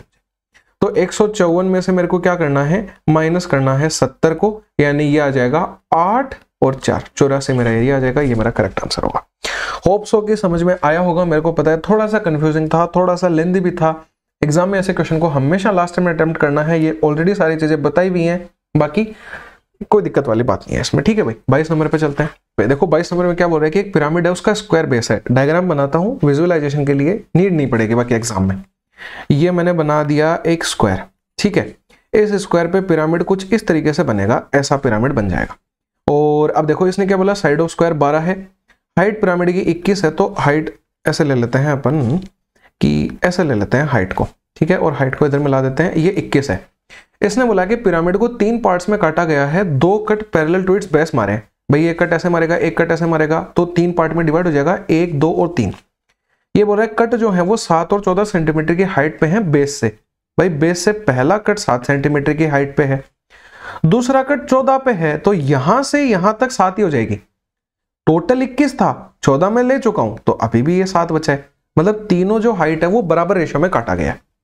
डिफरेंस बताना है between the volume of top most और बॉटम मोस्ट पार्ट, मतलब इस पार्ट की और इस पार्ट की वॉल्यूम का अंतर बताना है। इस क्वेश्चन में सिर्फ और सिर्फ कैलकुलेशन बचती है, कोई भी दम वाली बात नहीं है। ध्यान दीजिएगा भाई, जब भी अपन हाइट लेते हैं ना, मतलब वॉल्यूम लेते हैं, वो हाइट के क्यूब के रेशियो में होती है। तो देखो मैं इन दिनों का अगर रेशियो ले लूं तो 1, 1, 1 बचेगी, लेकिन इवेंचुअली टोटल हाइट में बोलूंगा तो यहां से यहां तक हाइट 1, यहां से यहां तक 2, यहां से यहां तक हाइट 3, ठीक है, क्योंकि वर्टेक्स से नाप रहा हूं मैं ये सारी हाइटें। अब देखना, मैं अगर इसकी वॉल्यूम लिखूंगा तो इनका क्यूब होता जाएगा, यानी 1 का क्यूब 1, 2 का क्यूब 8, 3 का क्यूब 27, यानी कि ऐसे वॉल्यूम। अब इस इतने पार्ट की वॉल्यूम 1 है, इस पूरे पार्ट की वॉल्यूम 8 है, और इस पूरे की वॉल्यूम 27 है, पर मेरे को तो ये टुकड़े की लेनी है, तो इस टुकड़े की तो 1 ही हो जाएगी वॉल्यूम। इस टुकड़े की मैं वॉल्यूम लूंगा तो 8 में से 1 कम, यानी 7 हो जाएगी, यानी कि पूरे 27 में से टोटल ऊपर वाला जो 8 है वो घटा दूंगा, यानी इस टुकड़े की वॉल्यूम 19 आ गई। अब मेरे को तीनों टुकड़ों की वॉल्यूम मिल गई। मेरे को तो इसने अंतर पूछा है टॉप और बॉटम वाली का, मतलब इन दोनों का अंतर पूछा है। अरे लेकिन मैं वैल्यू पर तो रखूं पहले, तो देखो वैल्यू बटा किसके गुणा चाहिए, जिसकी रखना पड़ेगा अपन को, ठीक है। तो देखो अब मेरे को वॉल्यूम इसकी पहले एक्चुअली में निकालनी भी पड़ेगी। वॉल्यूम क्या होती है, 1/3 इंटू में क्या करो, बेस का एरिया निकालो, तो 12 का स्क्वायर, स्क्वायर का एरिया साइड का स्क्वायर, 12 का स्क्वायर 144 इंटू इसकी हाइट कर दो, हाइट इसकी 21 है, 3 से 21 7 बार कट जाएगा। अब इसको गुणा मत कर देना, ये गलती नहीं करनी है। क्यों, क्योंकि देखो 144 इंटू 7 जो वैल्यू है वो पूरे की वॉल्यूम है, पूरे की वॉल्यूम मेरे लिए 27 थी, ठीक है। मेरे को अब वैल्यू किसकी चाहिए, इधर भी देख लेना, 7 और 1 8 और 19 27 ही बनेगी। मेरे को क्या चाहिए, इन दोनों का अंतर, यानी 19 और 1 का अंतर, मेरे को 18 की वैल्यू चाहिए। काट दो भाई, कैसे काटोगे, 9 से 3 बार, 9 से 2 बार, 3 से ये कट जाएगा 4 और 48 बार, 48 इंटू 14 करना है मेरे को। मैं यूनिट डिजिट देख लेता हूं, लास्ट में 2 आना चाहिए, एक ही ऑप्शन मिल रहा है, 672 मेरा सही आंसर हो जाएगा। तो देखो अब समझाने में मेरे को पता है भाई 2.5 से 3 मिनट लग गए होंगे, मैं मानता हूं, लेकिन अगर मैं खुद सिंप्लीफाई करने जाऊंगा एग्जाम में, मैं डायग्राम बनाऊंगा नहीं, मैं देखूंगा कि 7 और 14 पे काटा है, मतलब पहला 7, दूसरा 7, तीसरा 7, यानी 1 1 1 ऐसा ही चल रहा है, ठीक है। यानी कि अगर मैं पहली हाइट लूंगा वो 1, दूसरी हाइट 2, तीसरी हाइट 3, देखना एग्जाम में आप ये चीजें करोगे, इनके वॉल्यूम के रेस्पेक्ट में, मतलब हाइट के, अगर मेरे को वॉल्यूम लेनी है तो हाइट का क्यूब करना पड़ेगा, यानी 1 8 और 27। पहले पार्ट की वॉल्यूम 1, दूसरे की 7 और तीसरे की 27 में से 8 गया 19। ये वैल्यू किसकी है, वैल्यू बटा किसके गुणा चाहिए, जिसकी। अब बताओ 3 स्टेप में आंसर आ रहा है, बस चीजें समझाने में टाइम जाता है भाई। 23 नंबर पे चलो, एक सॉलिड क्यूब है, उसको 27 आइडेंटिकल क्यूब में काटा है। अब एक चीज और बताता हूं, इसको देखो डायग्राम से विजुअलाइज करना। कि भाई आपका जो क्यूब है वो इस तरीके का है, ये बड़ा क्यूब है, ऐसा ऐसा ऐसा ऐसा। अब इसके मेरे को 27 अगर पार्ट आइडेंटिकल बनाने हैं ना, तो मैं इसमें 3 ही कट मार पाऊंगा। भाई मैंने देखो अगर एक कट यहां मारा, एक कट यहां मारा, तो 3 टुकड़े हो गए। ऐसा ही इधर इधर, मतलब हर जगह, हाइट पे, ब्रेड्थ पे, लेंथ पे, इधर देखो 3-3 मार दूंगा, इधर मतलब वही 2-2 कट मारूंगा तो 3-3 टुकड़े इधर मार दूंगा। अब देखो इसके 27 पार्ट बन जाएंगे। क्यों? क्योंकि देखो पहला पार्ट यहां से ऐसे निकल के आएगा, ऐसे ही फिर दूसरा निकल के आएगा, ऐसा 27 बन जाएंगे। तो करना क्या है, ऑब्वियसली अपन को इसमें पहले वाले, देखो आसान बनाने के लिए क्या करना होता है, चीजों को आप रेशियो दिमाग में लेके चला करो कि भाई मैं देखो 3 टुकड़े बना रहा हूं, तो मैं ऐसे बोल देता हूं कि जो मेरा बड़ा क्यूब है ना, उसकी हाइट या फिर लेंथ या ब्रेड्थ सब सेम चलेंगी, उसको 3x मान लेता हूं, और जो छोटे छोटे आएंगे उनकी अपने आप x बन जाएगी, क्योंकि 3 कट मारे थे मैंने। ठीक है, तो पहले वाले की वॉल्यूम यानी मेन क्यूब की वॉल्यूम क्या हो जाएगी, अच्छा वॉल्यूम क्यों लेनी है, टोटल सरफेस एरिया की बात कर रहे हैं, तो 6 इंटू साइड का स्क्वायर मतलब 3x का स्क्वायर, ये बराबर होगा 27 टाइम्स ऑफ छोटे वाले क्यूब की सरफेस एरिया के, टोटल सरफेस एरिया के, यानी 6 इंटू में x का स्क्वायर। आसान है, ठीक है। 6 इंटू में 9 इंटू में x का स्क्वायर बराबर में 27 इंटू 6 इंटू x का स्क्वायर। ये तो अब भाई ये पूछ रहा है कि कितना एरिया, अच्छा ये इक्वल टू नहीं है बेसिकली, मतलब इक्वल टू क्यों कर रहा हूं मैं, पता नहीं क्यों ही कर दिया मैंने, बस मेरे को तो परसेंटेज इंक्रीज बताना था। तो ये इधर का है, ये छोटे वाले का है। तो देखो एक्स स्क्वायर से अपन को कोई मतलब नहीं है, इधर मेरा जो टोटल एरिया है वो 54 है, इधर 27 इंटू 6 मतलब 27 इंटू 6 करेंगे तो 162 है। बस मेरे को तो ये बताना है ये इससे कितना बढ़ा हुआ है। भाई एक बात बताऊं, ये डायरेक्ट भी आप निकाल सकते हो, आपको घटा के वो करने की नीड नहीं है। कोई भी चीज, किसी भी चीज की अगर 3 गुना होती है ना, मतलब उसके अंदर टोटल 200% की वृद्धि आई है। समझ में आई है मैंने क्या बोला?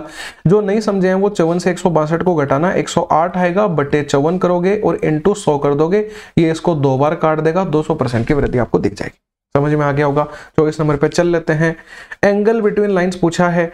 जब पूरा कोऑर्डिनेट ज्योमेट्री वर्षों पहले पढ़ाया था तो एक फॉर्मूला बताया था, tan थीटा बराबर होता है m1 माइनस m2 अपॉन में 1 प्लस m1 m2, और मोड लगा रहता है क्योंकि हमेशा पॉजिटिव आएगा। इजीली सिंप्लीफाई कर सकते हो। लेकिन अब यहाँ पे ये कचरे वाली तरह ये मत करना कि पहले इसको y is equal to mx plus c में बना के इसका स्लोप निकाल रहे हो। डायरेक्ट बताया था स्लोप निकालना, कैसे मैं बताता हूँ। tan थीटा लिखना है, m1 की वैल्यू जाएगी, पहले माइनस लिखो, इसका वैल्यू लिखो 1, इसकी वैल्यू लिखो अपॉन में ये। समझ में आएगा, इनके वेरिएबल्स लिखने होते हैं बस, और कुछ नहीं करना। फिर देखो फॉर्मूले का माइनस आएगा। अब मैं फिर से स्लोप लिख रहा हूं तो पहले मैं माइनस लगाऊंगा, इसका वेरिएबल लिखूंगा 1, सॉरी कोफिशिएंट्स, और इसका कोफिशिएंट लिखूंगा तो -2 आ जाएगा। तो ये क्या बन गया, -1/3 और माइनस में 1/2। ठीक है, अपॉन में 1 माइनस का 1/3 और इंटू में 1/2। समझ में आ गया होगा। देखो tan theta is equal to क्या होगा भाई, -1/3 है, -1/2 है, यानी क्या बनेगा, ये बन जाएगा -2 और -3 बटे क्या आएगा 1, ये प्लस बन जाएगा 1/6, इसका मोड रहेगा -5/6। गलत कर रहा हूं क्या कुछ मैं, अच्छा 1 प्लस आएगा ना यहाँ पे, तो ये अब माइनस बन जाएगा, तो -5/6 और यहाँ पे 5/6, दोनों एक दूसरे से कट गए, माइनस का कोई मतलब नहीं है, यानी tan theta is equal to 1 आ रहा है। 1 कहाँ आता है, 45 डिग्री पे आता है, ये इसका आंसर है। इजीली समझ में आ पाए। अब देखो दम वाली बात कहाँ थी, बस कि अगर मेरे को ये याद है, और मैं बहुत से बच्चों को ये भी याद रहेगा ना, तो भी वो ये वाला काम में टाइम लगा देंगे, यहां टाइम नहीं लगाना है, ये देख लोगे तो इजीली हो पाएगा। 25 नंबर पे आओ। इसमें क्या बोल रहा है, मैं ऊपर की लाइनें पढ़ता नहीं हूं कभी भी, नीचे देखो, total number of unit manufactured in March of all 4 product. March की ऑल 4 प्रोडक्ट का टोटल कर दो। 8 6 14 2 16, एक कैरी लगी, 6 3 9 9 18 1 19, एक कैरी लगी, 3 2 5, मतलब 8 और 3 11 और 1 12, 1296 है। ये बोला इज व्हाट परसेंटेज, मतलब 1296 कितना परसेंटेज है किसका, number of spoon in 4 given month, spoon in all 4 month. तो अब इनको ऐड कर लो। कैसे ऐड करोगे, देखो 4 और 6 10 बन गया, 0 आ गया, एक कैरी लग गई, 8 और 3 11 और 2 13, 6 18 और 1 19, 19 और 1 20 का 0, 2 कैरी लगी, 2 पंजे 10 हो गया। और परसेंटेज निकालने के लिए 100 से गुणा, ये कटेगा 129.6। गलती कर दी क्या मैंने कुछ, देख लेना यार, इसमें एडिशन में कुछ हो गया होगा, मतलब 109.6 ही आ जाएगा। यहाँ पे मैंने 2 लिख दिया होगा गलती से, 109.6 आएगा। ऐड करना है इसको, एक बार करूँ दोबारा से।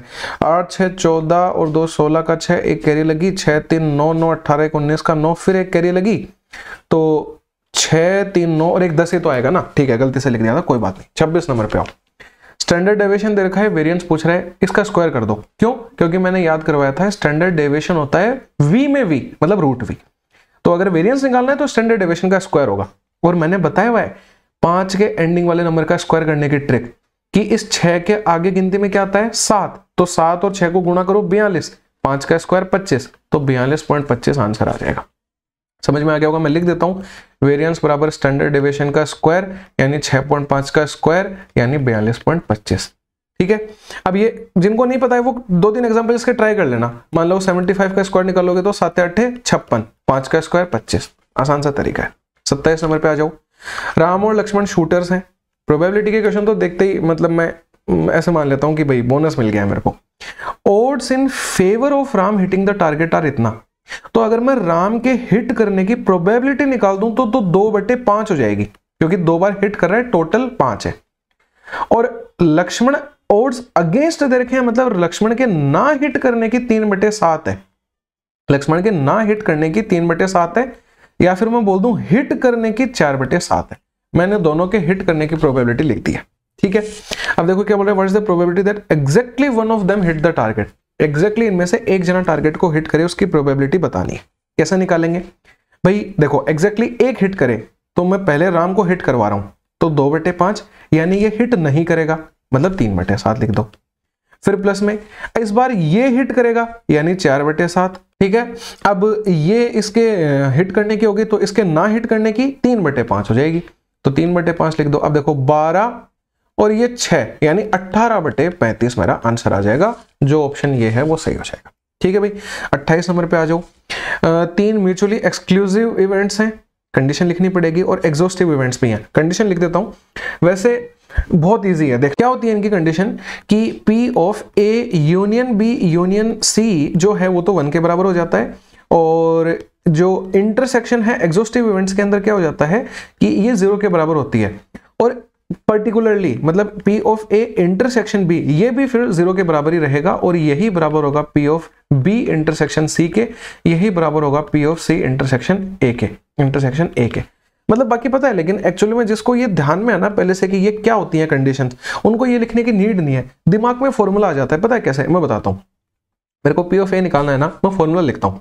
P of A union B union C का फॉर्मूला क्या होता है भाई? ये होता है P ऑफ A लिखो, P ऑफ B लिखो, P ऑफ C लिखो। देखो कितना बड़ा जाएगा, लेकिन क्या फुद्दू से चीज निकल के आएगी। इसमें से अब घटाते जाओ P of A intersection B वाला, इसमें से घटा दो P of B intersection C वाला। यार ये B को क्या हो गया यार, माइनस में P of C intersection A घटा दो। भाई ऐसा जब अपन करते हैं तो बीच वाला एरिया घट जाता है, तो उसको वापस ऐड कर देते हैं, P of A intersection B intersection C वापस ऐड हो जाता है। अब इसमें मैं वैल्यू रखूंगा, तो मेरे दिमाग में अगर ये फॉर्मूला पहले से रहेगा, मेरे को पता है ये 0 ये 0 ये 0 ये 0 और इसकी वैल्यू अगर 1 है, तो मैं इनकी डायरेक्ट वैल्यू रख के एक लाइन में आंसर नहीं निकाल सकता था क्या? बस ये ध्यान में होना चाहिए पहले से। तो देखो अब भाई P ऑफ A तो अपने आप में जो मेरे को निकालना होता है ना, मैं उसी के टर्म्स में तीनों को ले आता हूं। तो P ऑफ A तो अपने आप में P ऑफ A ही है। P ऑफ B की वैल्यू में लिखूंगा तो 3PA/2 आ जाएगी, तो 3/2 P ऑफ A आ जाएगी। और P ऑफ C लिखूंगा तो वो 3 टाइम्स ऑफ PA है। तो देखो P ऑफ A इनमें से कॉमन निकाल लेता हूं, 3 और 1 4, 4 दूनी 8 और 3 11/2 बनेगा, 11/2 टाइम्स ऑफ PA बराबर 1। तो P ऑफ A निकालूंगा 2/11 मेरा आंसर आ जाएगा, ये सही हो जाएगा। तो एक्चुअली में अगर मेरे को ये चीजें पता होती, पहले से ध्यान में होती, तो मैं डायरेक्टली A लाइन लिखता और मेरा आंसर आ जाता। समझ में आ रहा है? 29 और 30 लास्ट 2 क्वेश्चन बचे हैं। पहले 30 देख लो, क्योंकि 29 वाले क्वेश्चन में मैं टाइम लूंगा, मैं 2-3 मेथड बताऊंगा, पूरा एक कंसेप्ट समझा के दूंगा। जिसको नहीं समझना है वो जा सकता है, जिसको समझना है वो ध्यान से देखेगा, मजा आ जाएगा सच में देख के। देखो मनीषा है, वो टाइप करती है एक 6 डिजिट का number, but the 2 4s typed by her are not visible. 2 चौके उसने टाइप किए, वो दिख नहीं रहे हैं। नंबर जो अपीयर हो रहा है वो 5005 अपीयर हो रहा है। वो बोल रहा है how many different 6 digit number can be there.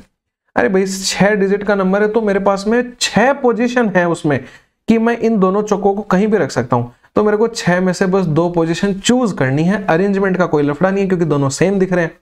तो क्या हो जाएगा 6 × 5/2, इसको काटेंगे 15 आंसर आ जाएगा। ये सही हो जाएगा, कोई दिक्कत नहीं है इसमें, बहुत इजी है। ठीक है, अब आते हैं फाइनली अपने इस प्यारे से क्वेश्चन के ऊपर। भाई इस क्वेश्चन के मैं आपको 2 मेथड बताऊंगा। एक मेथड तो ये है कि जो एकदम जनरल मेथड है कि मतलब उसमें अपन कोई मेथड लगा ही नहीं रहे हैं, अपन बस एक ऐसे मान लो रीजनिंग लगा रहे हैं, उसके अंदर रीजनिंग वाला दिमाग लगा रहे हैं और आंसर निकाल रहे हैं, आंसर आएगा। फिर अपन दूसरे शॉर्टकट मेथड से उसको मैच भी करेंगे और शॉर्टकट भी समझेंगे। सच बता रहा हूँ, शॉर्टकट समझ के इतना अच्छा फील होगा कि मतलब खुद भी फिर आप अपने नाम पे ट्राई करना, ठीक है, पता लगेगा। और फिर जैसे गूगल पे मतलब बहुत सारे ऐसे कैलकुलेटर्स होते हैं जिनमें ये रैंक कैलकुलेट करी जाती है, कैलकुलेट करके देखना, जब आंसर मैच होगा तो मजा आ जाएगा। पहले मैं एकदम बेसिक बता देता हूं, जिससे मतलब कि बेसिक कुछ हो ही नहीं सकता है, ध्यान से समझना। मैं क्या कर रहा हूं कि NAAKG मेरे को बनाना है, यानी मेरे पास में ये लेटर्स हैं KNAG और A, ये लेटर्स हैं। जो अपना स्मार्ट मेथड है वो अपन अगले पेज पे समझेंगे, पहले सिर्फ आप यहाँ पे फोकस करो, ठीक है। कुछ नहीं करना है, बस बैठ के एक मूवी की तरह देखते रहो। मैंने क्या बोला भाई, जब भी मैं डिक्शनरी में इन लेटर्स को यूज करके वर्ड बनाने जाऊंगा तो पहले सबसे पहले ए से शुरू होगा। तो ए से शुरू होने वाले मैं सारे वर्ड लिख देता हूं। तो ए से शुरू करने के लिए मैंने ए को फिक्स कर दिया। अब आगे 4 लेटर में मैं कुछ भी कर सकता हूं मेरी मर्जी से। 4 चीजों को अरेंज करने के लिए 4 फैक्टोरियल वेज है, आसान लग रहा होगा, ठीक है। कितने आगे, टोटल 24 आ गए। अब मैं ए के वाले सारे लिख चुका हूं। अब ए के बाद में गिनती मतलब ABCD में इनमें से क्या आता है, जी आता है, तो मैं जी से शुरू होने वाले सारे लिख दूंगा। जी से शुरू होने वाले आएंगे तो अभी भी 4 फैक्टोरियल ही इनको अरेंज करने के लिए है, पर भैया जी ए और ए रिपीट होगा, तो रिपीटेशन को हैंडल करने के लिए 2 फैक्टोरियल से मेरे को डिवाइड करना पड़ेगा, मतलब 12 आ जाएंगे, 24 का आधा कर दिया। अब जी के बाद में के से शुरू होने वाले लिखूंगा मैं, तो के से शुरू होने वाले लिखूंगा तो फिर 4 फैक्टोरियल अपॉन 2 फैक्टोरियल हो जाएगा, क्योंकि ए फिर से 2 बार रिपीट होगा, फिर 12 आ जाएगा। अब मैं ए वाले लिख चुका हूं, जी वाले लिख चुका हूं, के वाले लिख चुका हूं। बस मेरे पास में अब एन वाले नंबर्स बचे हैं, वर्ड्स बचे हैं जो शुरू होंगे। तो एन वाले शुरू होंगे, आगे 4 अक्षर आएंगे। ABCD की वाइज क्रम वाइज मतलब डिक्शनरी में अपन लिखने जाएंगे तो भाई पहले ए आएगा, फिर जस्ट उसके बाद में क्या आएगा भाई, सबसे छोटा क्या है, जी है, उससे बड़ा क्या है, के है। सबसे पहला जो वर्ड है वो डिक्शनरी में इन लेटर से एन से शुरू होने वाला यही बनेगा, मतलब एक बन गया। अगला मेरे को मेरा आंसर मिल जाएगा NAA, ठीक है। अब इन दोनों को अरेंजमेंट हो जाएगी के और जी, यही मेरे को चाहिए था, NAAKG। यानी कि मेरा ये कौन सा नंबर बन गया, देखो 24 और 24 48 और 1 49, ये 50वां नंबर, यानी इसकी जो ABCD में मैं रैंकिंग करूंगा वो 50th आएगी। समझ में आ गया। ये आंसर अपन रख रहे हैं क्योंकि इसको अपन मैच करेंगे अपने वाले मेथड से करके, और देखना वो इतनी सी जगह में अपना आंसर ला के देगा।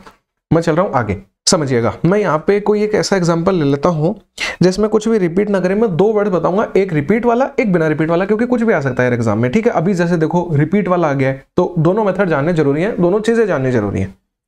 क्या एग्जांपल ले लें अपन, मैं ले लेता हूं, क्या ले, लैपटॉप में भी रिपीट हो रहा है, पेन टैब में भी रिपीट हो रहा है, पेन छोटा सा है, क्या ले लें, स्टैंड ले लेते हैं, ठीक है। तो देखो मैंने लिखा STAND। क्या करना है, इनकी नंबरिंग कर दो ABCD के हिसाब से। भाई ये 1 नंबर पे आता है, ये 2 नंबर पे आ जाएगा, मतलब ऐसे नहीं है इसको 4 नहीं लिखना है, इसको 14 नहीं लिखना है, मतलब ABCD में सीरियल वाइज, ये सबसे पहला, ये दूसरा, फिर ये तीसरा, फिर ये चौथा, फिर ये 5वां, लिख दिया, ठीक है। अब क्या करो, इनको ऐसे लिखो कि मतलब इस 4 से छोटे इधर कितने नंबर हैं, तो देखो 1 2 3 है, तो यहाँ 3 लिख दो। 5 से छोटे इधर 3 नंबर लिख दो। 1 से छोटा कुछ नहीं है, 0 लिख दो। 3 से छोटा 1 नंबर है, लिख दो। 2 से छोटा कुछ नहीं है तो 0 लिख दो।